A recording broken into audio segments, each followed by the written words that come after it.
Sup guys, it's Tealus here. Welcome back to the final video looking over all of Warriors in World of Warcraft Legion, the changes coming to them in World of Warcraft Legion. We've already gone through Arms Fury, and most recently the abilities and artifact overview of the Protection Warrior.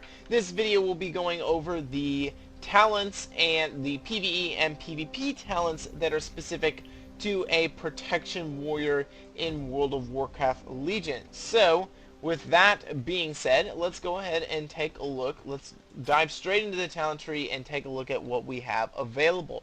Now, I'd say about 75% of this talent tree is brand new. Everything else is the same with some changes here and there. But you have about 75% new talent, so there's big changes in here. That some of them are interesting, some of them different play styles, and you know, just kind of some different ideas for you to choose in terms of what you would prefer your play style to be. So with that being said, let's go ahead and start with the level 15 tier. Now the level 15 tier basically is just ripping the 60 tier down and then also putting Warbringer in it. Warbringer functions exactly the same as it used to, except for now it's got a 5-yard radius on the stun and damage. Before, it would just stun the target instead of rooting it. Now it stuns the target and everyone 5 yards within the target and deals that damage. So the damage addition there, everything is really nice. That is what comes with Warbringer. Stormbolt, essentially the same. Nothing has really changed there. The range is still, the range actually has been reduced by 10 yards. It's now only a 20-yard range, so there has been a reduction in the range. However, everything else about it has stayed the same. And then lastly, you have Shockwave, which is still functioning the way it does on live as well. So the first tier, very much the same. The second tier, the 30 tier, you have Impending Victory. This functions exactly as it does on live. However, do remember that Victory Rush did have its health buff changed from 15% of your maximum health to 30% of your maximum health that you will heal. So if you decide to go with Impending Victory, you are, while you're going to be able to use Victory or Impending Victory whenever you want, as long as you have enough rage, you will be forfeiting your ability to get the 30% of your maximum health back as opposed to just 15. So do take note of that. Inspiring Presence, you inspire your allies within 60 yards, causing them all to be healed for 3% of all damage they deal. So basically you run in there, you deal a lot of damage. I'm not quite sure if this actually works with me. We can go ahead and test right here and see if it does work with me. No, it does not. So I do not get healed for this, but all of my allies will get healed for this. I do know there have been a couple of Horde players that have come in here and tried to attack, and Inspiring Presence just continues to kind of load up my my log there in the bottom left with all of the heals that I'm dishing out from it. So it does work with that. Safeguard, a part of Safeguard has already been kind of put in to intervene through the talent tree of the artifact weapon. However, this makes it more potent. So this is a little bit different from the Safeguard on Live, because Safeguard on Live is already somewhat into intervene. So this one is a passive. Intercepting a friendly target now causes 20% of their damage to be transferred to you for 6 seconds. So the passive, the artifact weapon, I believe, gives you a 10% buff on it. Allows you to take 10% of the damage that you intercept, 10% of that is reduced through the artifact weapon. And then Intervene allows you to intercept the next ability. And then the buff to this Intervene here with Safeguard, basically 20% of their damage to transfer to you for 6 seconds as well. So a little bit of a bonus there to Safeguard and what it can do for you. So that's pretty nice. I do remember, I think at one point this used to be grotesquely overpowered on the beta realms, and they had to nerf it because it was just way too easy for a warrior to mitigate an absurd amount of damage in PvP. So that's been nerfed, but it still is a very good option on this 30 tier. In my opinion, unless this is really used in PvE a lot, Impending Victory is not something that I would like. I would probably prefer for Inspiring Presence or Safeguard as opposed to impending victory, just because 15 versus 30% of your maximum health is a lot as a prot warrior. Remember that. With that being said, the 45 tier, we have Renewed Fury. Ignore Pain also enrages you, increasing all damage you deal by 10% for 6 seconds. If you remember, Ignore Pain is a 1 second cooldown, 20 to 60 rage damage mitigation that is brand new to a Protection Warrior. Basically, if you want to just keep using this at 20 rage, if you want to be more of a DPS prot warrior in a battleground maybe, you can use Renewed Fury and then just pop it at 20 so that you can get the extra 10% damage for 6 seconds. It's going to be up to you. It's only a 1 second cooldown, so depending on how much rage you generate, this may be an option. There's Ultimatum. Your Shield Slam critical strikes cause your next Focus Rage to cost no rage. Focus Rage is a new ability which basically it increases the damage of your Shield Slam, so you can basically bounce Focus Rage and Shield Slam off of one another to end up getting a really powerful Shield Slam. And then your last option here is going to be Avatar. Nothing has really changed. It still functions as it does on live. In the 60 tier, we have a Warlord's Challenge. While Berserker Rage is active, you may use Taunt with no cooldown, and taunted enemies move 50% faster towards you. That's pretty cool. To be able to taunt them and have them move 50% faster towards you is actually kind of a cool idea. So this would be fun to play with in PvP. It'd probably be really frustrating for people to deal with in PvP. Do remember that your Heroic Leap resets the cooldown taunt, so you can have all kinds of fun with this, getting rid of people who are chasing your flag carrier, etc. If you are for some reason not the flag carrier or the tank, you know, just some interesting options there. There's Bounding Stride, reduces the cooldown of Heroic Leap by 15 seconds, and your Heroic Leap now increases your run speed by 70% for 3 seconds. So just gonna go ahead and show this to you. Basically, you jump there, and then you can see I have the increased movement speed. And then it's also only a 24-second cooldown if you put in the reduction in the cooldown that is already given through your artifact weapon. The last option here is one I really like, is Crackling Thunder. Increases the radius of Thunderclap.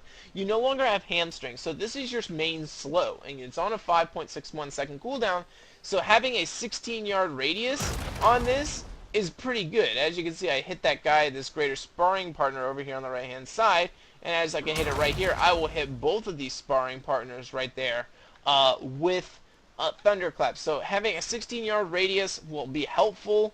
It will be helpful in PvP. I mean, in PvE as well, because remember, PvE, I think you're kind of lacking in the AoE threat department, because you have Revenge as a cone in front of you, and then you have Thunderclap, and then that's it. So this may be popular in terms of just getting threat on you as quickly as possible. Remember, you also have lost the bleeds from deep wounds on your Thunderclap. That's now in Cleave, so it's an option that's available to you. And honestly, compared to these other options, I can see Crackling Thunder probably being the choice for PvE just because of their lack in AoE threat generation. In the 75 tier, we have Best Served Cold. Revenge generates 2 additional rage for each target that it hits. So it hits a cone in front of you, generates 5 rage, but if you're hitting, you know, like, if you're hitting like 6 targets, you're all of a sudden going to be generating a whole lot more rage than just 5, and puts it actually more in line with the way the amount of rage generation, sorry, not regeneration, the amount of rage generation that you were doing with the live version of Revenge. So this is an option in the 75 tier. We also have Never Surrender. Ignore Pain will ignore up to 100% more damage based on your missing health. So this one's a little confusing, but it says 100% more damage based on your missing health. So let's go ahead and activate this. And we have Ignore Pain right here. It's going to, let's see if it changes the tooltip here. It doesn't. So right now it's going to ignore 713,000 damage. Let's go ahead and take some damage and see if this changes here. So that if it does, we can get a good idea of how much damage we will be able to mitigate here. So I'll knock my health down about halfway here and see if it changes Ignore Pain. It says it's up to 830,000 damage now that can be mitigated. I'm not sure if that's been changed by the actual amount here. As you can see in my bar up here, I'm able to mitigate my entire health bar that's missing at the moment. So that's pretty powerful. You can see just how strong it is. It's a very strong ability, the new Ignore Pain. So that's an option to you. The last is Indomitable, which increases your maximum health by 25% and the maximum effect of Ignore Pain by 25%.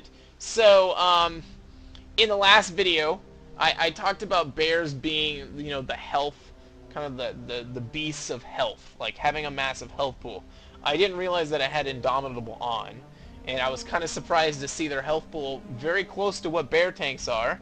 And that was because I had Indomitable. And so if you want bear health tank, you basically choose Indomitable, and then you're up to about bear tank standards. So you have that option of having a large health bar and increasing the maximum effect of Ignore Pain by 25%, which increases it all the way up to 900,000. Otherwise, your base will be around 713,000, and it won't do as much. Personally, I think Indomitable probably is the best option, because the best way to deal with both types of damage, physical and magical, is to just have a lot of health, okay? Or be able to heal a lot or shield a lot. It depends on the tank class, and I've been talking throughout these first tank videos about how the tanks are different. Vengeance Demon Hunters is all about healing yourself back and mitigating physical damage through parries, etc. And then you also have a magical damage mitigation on a 20-second cooldown. Bears, it's all about having this massive health pool and then just using your mitigation when you need to. Large cost mitigation when you need to. For a warrior, it's all about your shield and how much you're able to block. And then Ignore Pain is the extra part. And personally, I probably would like Indomitable, but it also depends on whether or not you're able to generate enough rage. If you're not generating rage very fast, maybe Best Served Cold would be an option. However, I can really only see Best Served Cold being used in an AoE situation. I don't see Best Served Cold being used in PvP. In PvP, I believe you will be looking at Never Surrender or Indomitable. Those will easily be the two best options, I think, that are available to you. In the 90 tier, we have Vengeance. Ignore Pain reduces the rage cost of your next focus rage by 50%. And, sorry, ignores. I said Ignore Pain ignores. Ignore Pain reduces the rage cost of your next focused rage by 50%, and your focused rage reduces the rage cost of your next Ignore Pain by 50%. So they kind of play off of one another. They're two new abilities. So focused rage increases the damage of Shield Slam, and then Ignore Pain will have that massive damage reduction added to it. So basically, you're able to get some more powerful shield slams off, and at the same time you're using less rage, which gives more rage open for Ignore Pain. So it's kind of a play off of those two back and forth. Your second option here is Into the Fray. You gain 3% haste for each enemy within 10 yards, up to 5 enemies. Not really a fan of this. This is an AoE potential in terms of what you're able to do in it's AoE potential in terms of you know, having enemies within you, but it only stacks up to 5, and I don't know, I just don't see this being a good option in PvP. I could be wrong, but honestly I think Vengeance is a better option overall. The last option here is Booming Voice. Demoralizing Shout also generates 50 rage and increases the damage you deal to affected targets by 20%. This is easily my option for PvP, and I probably would choose this for PV. Excuse me, I hope I said this correctly. This is easily my choice for PvP, and this is probably my choice for PvE as well. I just think this option is so much better than the other two. Vengeance has its options. Into the Fray is, I think, going to be possibly PvE only. I don't know if it'll be used much in PvP, but Booming Voice, I think, is really good. Demoralizing Shout, 1.5 minute cooldown, reduces 15 yards. Remember, the range is increased through your talent tree. 1.5 minute cooldown reduces the damage they deal and increases the damage you deal by 20%. But I think the real zinger here is the generation of immediate generation of 50 rage. So if you're losing out on rage, you pop that and you have 50 rage to deal with right off the bat. So that can be really strong. With that, let's go ahead and look at the 100 tier. Anger Management makes its return, however, it's been nerfed significantly. It only works on Battle Cry, your new ability, Last Stand, and Shield Wall. Okay? The old Anger Management would function every 30 rage you spend would reduce it by one second. So now it's every 10 rage. So it is a massive buff there, but it's a huge nerf in the abilities that were available. Before it would be used on Avatar, it'd be used on Stormbolt, Shockwave, and Heroic Leap. Those and Demoralizing Shout. All of those have been taken out, and so now it is only Last Stand, Shield Wall, and Battle Cry. So depends on how you look at it. Could be nerfed, could be burfed. It could be buffed, it could be nerfed. I'm not sure, depending on how you look at it, but definitely some different options there. Now, the old heavy repercussions has basically been baked into Shield Slam. Shield Slam deals 30% additional damage when Shield Block or Shield Charge is active. Basically, Shield Block. So it's been baked into Shield Block automatically. The new one, Shield Slam, extends the duration of Shield Block by 1.5 seconds, and Shield Block increases the damage of Shield Slam by an additional 30%. So you're gonna be able to have a lot of damage out of Shield Slam. Now, when you think about it, you have, if you can get triple focus rage, so your Shield Slam hits for a ton. So you have 3 stacks of focus rage, so your Shield Slam hits for another 150%, and then you have heavy repercussions on top of that. Your Shield Slam is going to be doing like an extra 150% and then another 60% on top of it. It's going to be doing a lot of damage. Let's just say it's doing a lot of damage. So that may be the option you take, maybe in PvP, because it really does give you a lot in terms of options there, though PvP could easily be Anger Management for that option. PvPers I really don't see taking Ravage. Ravage is essentially the same as it has been. It still is, I believe, 8 yards. I believe was what it was before. I know it was 6 yards before. It was 10 seconds at 6 yards. Now it's 8 yards over 6.5 seconds.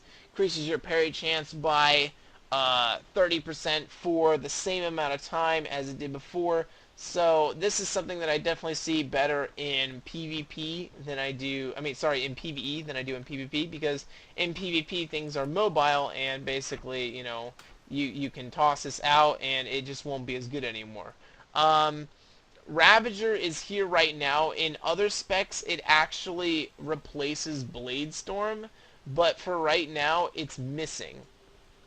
Bladestorm is not accessible on a prop paladin. I do not think it's intended to be on prop paladin, however I could be wrong. This could be a bug either way. I'm not really quite sure which way it will be. I would wait for another patch so that I could know for sure. The problem is that we're really running out of time until the launch of 7.0, when the pre-patch launches and you get all of these new changes right at the bat, and I want this to all be out beforehand. So that is why I have decided to just go through with the tanks, which were the last ones to go through with the final videos and just kind of knock them out, because you know, we're getting to the very end here. But with that being said, my guess is there's two things that work here. Either Bladestorm should be a part of a kit for a protection warrior. It used to be in the talent tree. Either it should be baseline and Ravager replaces it, or it's a talent here and Ravager's in the wrong spot. Because it functions in two different ways. For Fury it's a talent, and you basically have to spec into Bladestorm.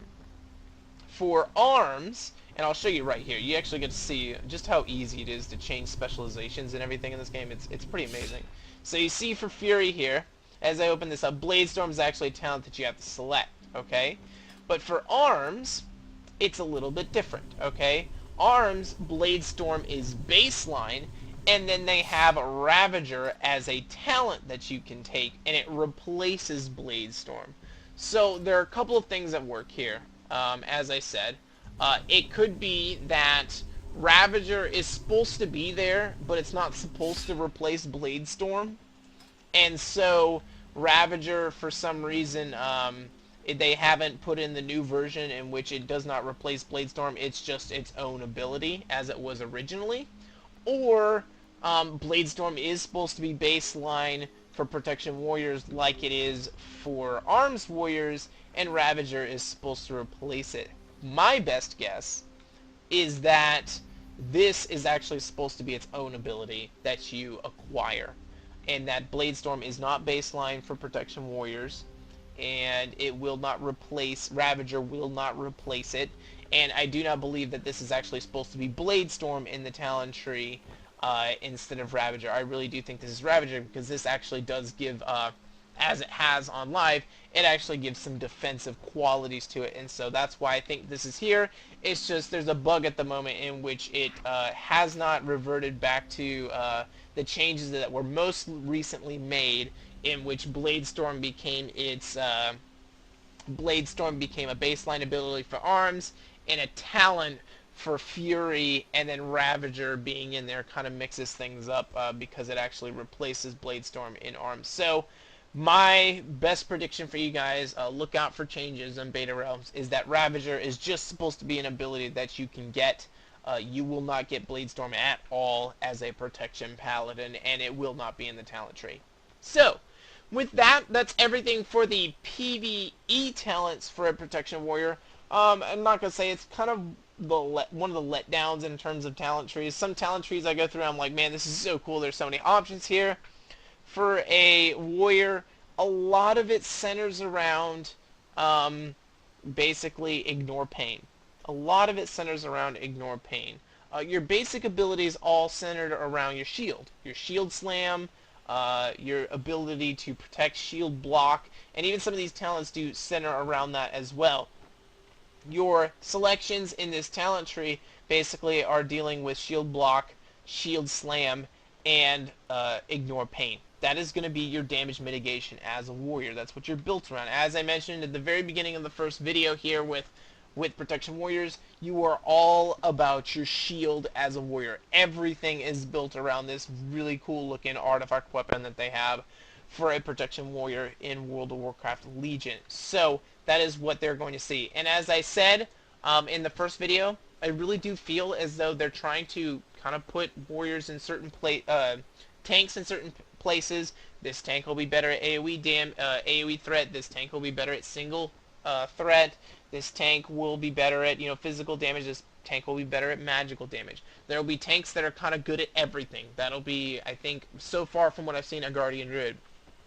And then there are tanks that will be, I think, more single target minded. I think this is going to be one of them, because they really do have a tough time in terms of AoE threat. They've got Thunderclap, and they've got their Cleave from Revenge, and that's it. So things will be a little difficult on the AoE front in terms of a Protection Warrior. They could be focusing too much on Neltharion's Fury, which is the artifact weapon ability. That may be the reason why they have kind of slacked on AoE threat for Protection Warrior, but I could be wrong. And then there's always the chance that I'm wrong about Blade Storm, and that Blade Storm is actually supposed to be really baseline. In fact, let me check real quick. I'm pretty sure that Blade Storm has a lower cooldown on Arms as well. I just need to make sure that I'm off of the Ravager talent so we can see. No, it's a 1.5 minute cooldown, so I was wrong about that. So it's just there's low AoE threat potential as a protection tank, and so that makes me think that Prot Warriors will be more of a single target based a single target based warrior, as opposed to a ranged as opposed to an AoE type threat. Can't even get the words out. Jeez. As opposed to a warrior, a tank that can generate a lot of AoE threat. So with that complete flub there, let's go ahead and take a look at the PvP talent. So PvP will be functioning different in World of Warcraft Legion. You'll be starting at level 1, you'll work your way all the way up to level 50 through PvP. At level 1 you'll get Gladiator's Medallion, by level 10 you'll have Thunderstruck, and then at 13 you'll get Adaptation, you'll work your way down again to Warpath, and then you'll do the same rinse and repeat for the third one. At level 46 you'll get Dragon's Charge, and then at 50 you'll be able to Prestige and start all over again with Gladiator's Medallion. Why might you Prestige? Well, if you Prestige you get cool things like mounts and pets and so forth. So you can choose to do that, or you can say, I'm tired of leveling up my talents, I'm just going to go with this. So, it's your choice. With that being said, when you first enter a battleground, you'll get an Honorable Medallion. This Honorable Medallion is the same as an Heirloom Trinket. It's a 3-minute trinket. Basically, you can trade that in for various options in this first tier. In this first tier, you can trade in the Honorable Medallion for a regular Gladiator's Medallion, which is your regular basic 2-minute trinket. The second option open to you is Adaptation. All loss control effects with a duration of 5 seconds or more will activate your Honorable Medallion spell, but only causes it to incur a 60-second cooldown. Basically, that gives you kind of... it takes the ability for you to actually activate it out of your hands, but at the same time, it gives you a 60-second trinket. Honestly, I'm not the biggest fan of this, but for a tank, at least, I like it on some DPS. You do have the option to still use your Honorable Medallion. It's not taken away, but you kind of have to be careful, because if you use your Honorable Medallion, it will put Adaptation, I believe, on a 3-minute cooldown. With that being said, there's a third option here. It replaces your Honorable Medallion, and I can see tanks taking this. It is a passive that reduces the duration of incoming crowd control effects by 25%, which really kind of stacks up really well when you think about diminishing returns and so forth. So I really do like that option. With that being said, we have the second tier here, which is all about the tanks. We have Relentless Assault. Being attacked increases your damage by 3%, lasts for 5 seconds, stacks up to 5 times, so the more you're attacked, the more damage you deal. You have Oppressor. Your taunt has a reduced range, but causes the enemy player to be intimidated, increasing their damage taken by 20% for 6 seconds. Your melee attacks refresh the duration of this intimidated. I've said this for both tank videos, and now I'll say it for this tank video so far. For organized PvP, this is going to be the #1 option. It's just so strong to be able to have that 20% increased damage that people are going to be taking. You basically get single out a target and be like, guys, focus on this fool, and everyone can focus on them and deal 20% increased damage, which is really strong, and I think in organized PvP it will be the option. The last option here is Soften Blows. Any non-periodic attack that deals damage less than 10% of your maximum health is reduced by 20%. Basically, maybe in unorganized PvP, I can see this is the option. Basically, your Frost Bolts, your Fireballs, your Shadow Bolts, your Arcane Shots, anything that does like minimal damage is not going to be very strong. It's going to you're going to be able to mitigate a lot of it. Whereas something like a Greater Pyroblast or Sniper Shot that just really wrecks you is going to do much more. Is going to not be able to be mitigated with damage. You're going to really hit the big portion of that. Now, Soften Blows really goes well with something like Indomitable. 25% increase in your health, you're sitting at 2.7 million health. That means for them to actually hit the threshold in which they won't have their damage reduced by 20%, they will have to deal damage equaling something like 270,000 damage with a shot. And really, the only things I can think of that can do that are 2 marksmanship abilities, 2 frost mage abilities, and Greater Pyroblast, and maybe like 1 or 2 other abilities. So there's not much in the game that can really cross that threshold, which means you pretty much get a 20% reduction on everything except for dots. So that's a pretty good option there. In the third tier, we have Mass Spell Reflection. It will replace your Spell Reflection. It reflects all spells cast on you and your party and raid members within 20 yards for 3 seconds. 30-second cooldown, pretty awesome. This used to be in the regular PvE talent tree. It lasted for 5 seconds there. It was a 3-second cooldown. This one only lasts for 3 seconds, so you're going to have to kind of plan it. But pretty cool option. Sword and Board. This used to be a talent a long time ago. Increases the critical strike chance if you're devastated by 30%, and Shield Slam deals 20% more damage while Shield Block is active.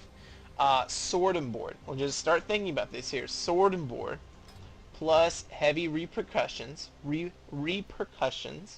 plus focused rage stacked up to 3 times. A lot of damage. A lot of damage. The third option here is called Bodyguard.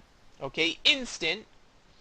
15-second cooldown. Protect an ally, causing 40% of all physical damage they take to be transferred to you.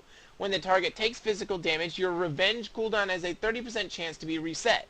Bodyguard is cancelled if the target is further than 15 yards from you. Lasts 1 minute. Only one target can be bodyguarded at a time. So you basically get to just run there, and you get to be a a protection bot for maybe a healer or something. This is gonna be really popular, I think, in Arena.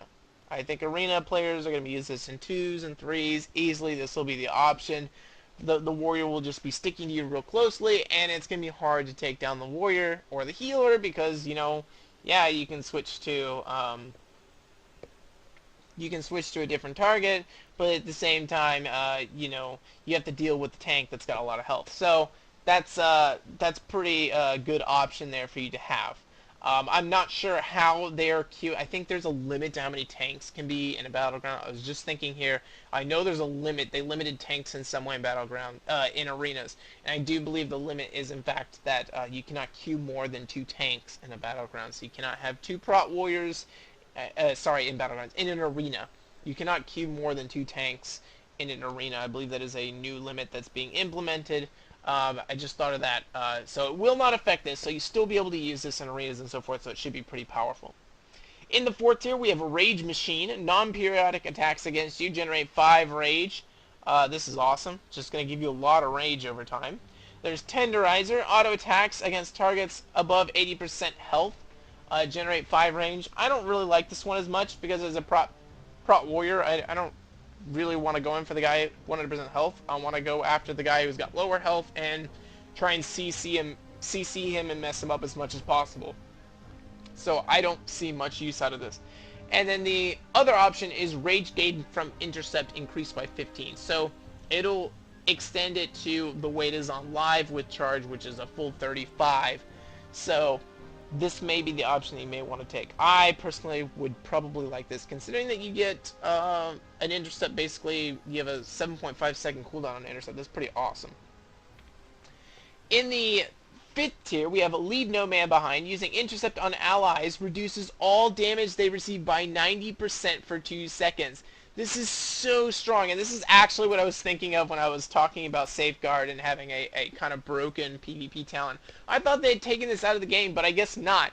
Leave No Man Behind. Using intercept on allies reduces all damage they receive for 90%. So if you see a massive Greater Fireball, for instance, Greater Fireball, if you didn't see the Fire Mage video, operates like Kael'thas's big Pyro Blast from Here's the Storm. It slowly moves towards the target. All you have to do is time it right, and that target's going to take no damage whatsoever as long as you intercept them on the right time. So there's a lot of options here with Leave No Man Behind. It's pretty awesome in terms of 90% reduction. That's pretty cool. There's Morale Killer. Reduces the cooldown Demoralizing Shout by 30 seconds, and Demoralizing Shout now reduces the damage enemies deal to all targets, not just you. This is really potent. So this brings it down to a 1-minute cooldown. If you have the ability Booming Voice, not only is it range, does it have its, does it generate rage for you, but it also increases your damage at the same time. So there's a lot of options here with Morale Killer. Really, this is a really fun tier, if you ask me. The last option here is Shield Bash. Good old Shield Bash. Bash the target with your shield, dealing 138 physical damage and reducing their damage done by 15%. If the target is casting, the cooldown is instantly reset, generates 3 rage, 10-second cooldown. I like it, but compared to the other two, I kind of feel like Shield Bash is going to be left behind. In the final tier, we have Thunderstruck. Thunderclap now roots all targets for 1 second. That's awesome, especially if you add in Crackling Thunder, which increases the radius to 16 yards. Remember, that's pretty far. I mean, I hit this target right here. Being able to root everyone as a protection warrior for 1 second with Thunderstruck is pretty powerful. You have Warpath, When landing with Heroic Leap, all targets are stunned for 3 seconds. This one's a little bit more difficult to land, and warriors still have frustration with Heroic Leap and being able to like get it off on hills, cliffs, etc. So honestly, I don't see this one being taken very often at all. I think Thunderstruck's a much better option. The last option here is Dragon Charge. Instant 20-second cooldown, run at high speed at a distance in front of you. All enemies in your path will take 128,000 physical damage and be knocked back. So this is, it's like a skill shot, I should say. It's not like you actually choose a target and go for it. It's like a skill shot, so think, kind of like, the very quick, the kick that Windwalkers have. I can't even think of the name at the moment, but they have the ability to like fly across a flying serpent kick or something like that. They're able to fly across the battlefield really quickly. That's kind of what this will be, except for you're able to knock back enemies in your path and deal damage to them. But it's kind of like a skill shot. You have to line it up and go in that direction and hit everyone. So this is really a cool idea. It can knock everyone back, but really I see Thunderstruck being the best option in this tier. The real interesting tier for me is this tier 5. Otherwise, I think you have great options for PvP as a protection warrior. That's pretty much everything for a protection warrior in World of Warcraft Legion. This is the last time we will be in Skyhold, unless I decide to come back here and do a little overview of class order halls and you know, kind of what they bring. The only thing that is a little concerning is that the AoE threat generation of a protection warrior may be on the low side. So we'll see and monitor how that actually turns out. It may be warriors become more single target tanks and the AoE target tanking is done by other people. We'll have to see what happens. Otherwise, that is everything for a protection warrior in World of Warcraft Legion. This is the Skyhold. This is the last time I will see you guys in the Skyhold. Otherwise, this is Tearless, and I will see you guys later. Tearless out.